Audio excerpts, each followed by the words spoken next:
Here I'm going to be going through a game that was played at Worlds where Fiddlesticks was played. I'll go through the Proview and look at some of the things that he did really well that we can use in future games, as well as a couple things that maybe could have been done a little better. This was done in a very high stakes game. If they lost this game, then they were out of Worlds. So definitely a lot of nerves going on in this game. So let's see, we have Lulu walking up here, very low. So definitely a good spot to drop your ult, kill Lulu, and then go for Aphelios. That's what he does, he ults Lulu, uses everything on her, and then chases down the Aphelios, smites him, allows the LeBlanc to follow up. Now they don't have vision on a few people, don't have vision on top, mid, or jungle. They do know that jungle just walked away because he had just attempted a gank and didn't get it, and they saw him walking back up the lane, so they figured he was probably not still there. But what probably could have been done here is he probably could have saved his fear, his Q, for the Aphelios so that it's more assured that they kill the Aphelios here. Because what happens is he uses everything on the Lulu, which feels like overkill. And the reason is because he pops Predator right when he lands. And so you can pop Predator right as you land, and it'll start channeling. And how that works is it'll start channeling, and then once it finishes channeling, then the damage will go off, and you'll have the full movement speed. But up until it's fully channeled, you just start gaining movement speed, and then you gain your full amount of movement speed once it's finished channeling, and then the damage will pop. So he wants to kill her before the Predator. As you see, right as he kills her, the Predator activates, and that's right as it finished. So he's chasing down the Aphelios at this point. So maybe he could have held on to the Predator for half a second and saved his fear for the Aphelios, but either way it worked out. So the important thing is, if you have Predator, you don't want to use your Predator on the first person you kill if you don't need it, because you want to save it for chase downs. Now, if you do need the damage or you need the movement speed, you use it as soon as possible. But if you don't need it, you can save it to chase other people down like you did here. So here he's looking for a lane game top, and so you have to look at who is on your team that's going to be able to follow up, as well as who you're trying to kill and what they have to escape. And if they have teammates that can assist. Like if they have a Shen, just keep that in mind that he can ult and things like this, or a Soraka might be able to ult. Or if you don't have vision of their jungler, maybe he's around the corner or something. But they had full vision of people over here, so they knew that Sylas was by himself here with no way out. So what they're really doing here is they're just waiting for Sylas to go for these range minions or use his dash. And once he uses his dash or goes for ranged minions, that means he'll be close enough for Fiddle to land on him without him being able to escape from his QEW. And Jace can get the full pop while he's feared. But if the Sylas is sitting behind minions, like if Phil ults right here and tries to go for it, then Jace can't actually follow up because his EQ gets blocked by minions. So they do want to wait for Sylas to go for these ranged minions to overextend. So you see, right as Sylas dashes in, Fiddle starts channeling his ult. The Proview is a little buggy, so it kind of glitched out there, but hopefully here you can see that right as he dashes in, Fiddle starts channeling his R.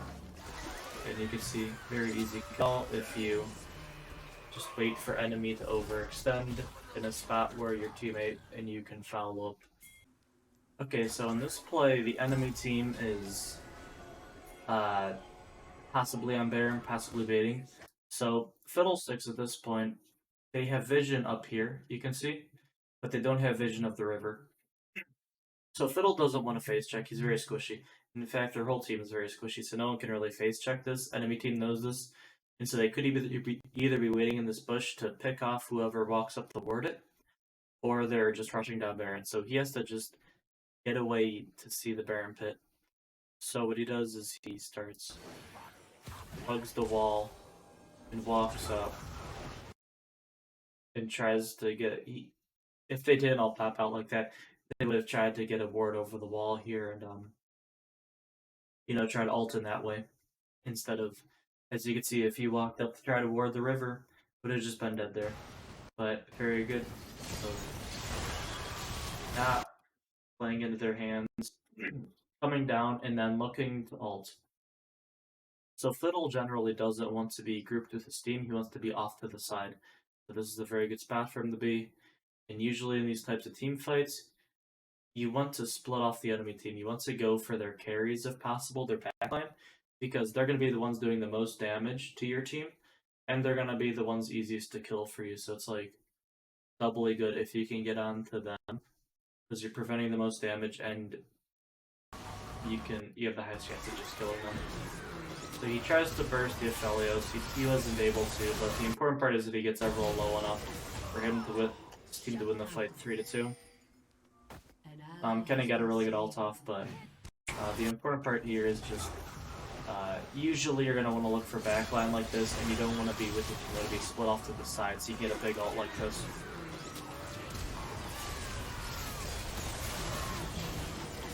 That your team can win the fight.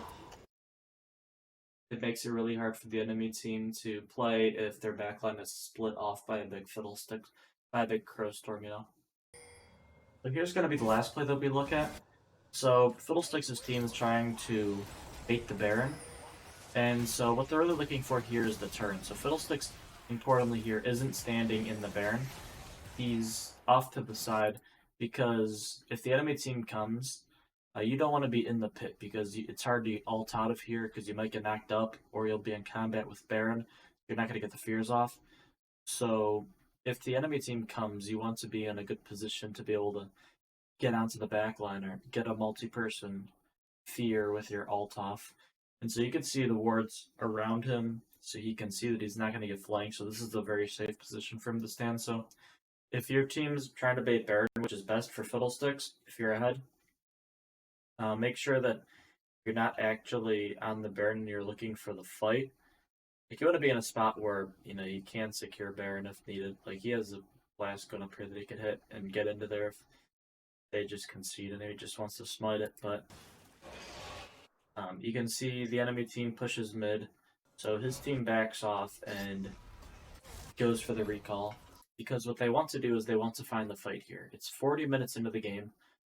If they can find a fight, they think that they're going to win the fight because Fiddle has the flank. And if Fiddle has the flank, that means you can get onto the backline. If Fiddle can one-shot backline, you probably win. So this is good. You can see Fiddle's team is pushing them back. They overstayed a bit, so this is super good for Fiddle. So Fiddle starts channeling R, and you can see the little, at least on this skin, the Surprise Party skin, you can see the little balloon animals around the enemy champions, and that means that Fiddlesticks is going to fear when he lands because that means the enemy team does not have vision on him. But you'll see these go away right when Silas steps forward a bit because they gained vision on him, and so he's not going to get the fears off passively. But that's the reasoning for the balloon animals. And there's a different animation with each skin, but you'll see that the enemy champions have some things circling around them when you're going to get the fear off passively. So that way you know that you don't have to click fear on the champions you land on. So he goes for the ult here. And you can see Aphelios and Lee Sin are off to the left here. They're not really, they're too far back for him to realistically go for. So he's deciding between Silas, Lulu, and Kennen as to who he wants to fear.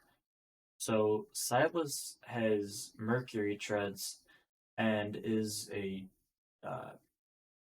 he's a sustained DPS champion. He has short cooldowns. He can get a lot of damage off over time. And he's hard to kill because he has Mercury Treads. Lulu's pretty low, so you probably don't have to worry about her, especially since she's probably saving her polymorph for the LeBlanc anyways. And then you have Kennen, who's a first champion and has Sork shoes. So the obvious choice here is to go for Kennen with a fear and try to blow him up before he can get any of his burst off. Now, so you want to identify before you're going in who you want to be looking to fear in the fight. And you want to try to be able to flank them so you can get onto them because usually the person you're trying to fear is the back line. Sometimes it's front line, sometimes it's like a melee champion like Yasuo or Yone or something, but generally it's going to be the backline DPS, the AD carry, or the mage mid laner. So, see how this fight plays out. Okay, so he just gets the burst on him again, and then the damage over time will kill Lulu there. And then after that, it doesn't matter because the team just cleans up. Sorry, the Proview is it's very glitchy. Then it seems just ends the game. So this is basically the game-winning fight. You see, it's all about getting the flank and knowing who you need to go for with the fear. That you want to identify that before the fight starts and try to see where they are. And it's going to make your team fighting a lot better if you can do that beforehand. You want to look at the enemy items and see who's the most killable or the biggest threat to your team that you think you can shut down. And if not, then you're just looking for a multi-person fear if you're, you don't see an obvious choice of who you can realistically go for. So, yep, I would just watch out for these things when you're playing your games. So, you can see even at the pro level, you can get Fiddle to work. I am surprised that more teams don't pick Fiddlesticks because I think he would be good in pro at the pro level. But he is a very different champion, so I understand why teams don't do it. They don't want to put the time into practicing a Fiddlesticks composition, or because the whole team kind of has to play a little differently when they have a Fiddlesticks team. Because you can see when you play Fiddlesticks, you don't want to play it like these other champions. You want to be looking like an assassin. You want to be coming in from these flank angles for team fights and having your team bait for you, and you stand on the side and look to pop the back line. So it's I think Inspired here did a good job showing how to execute team fighting on Fiddlesticks.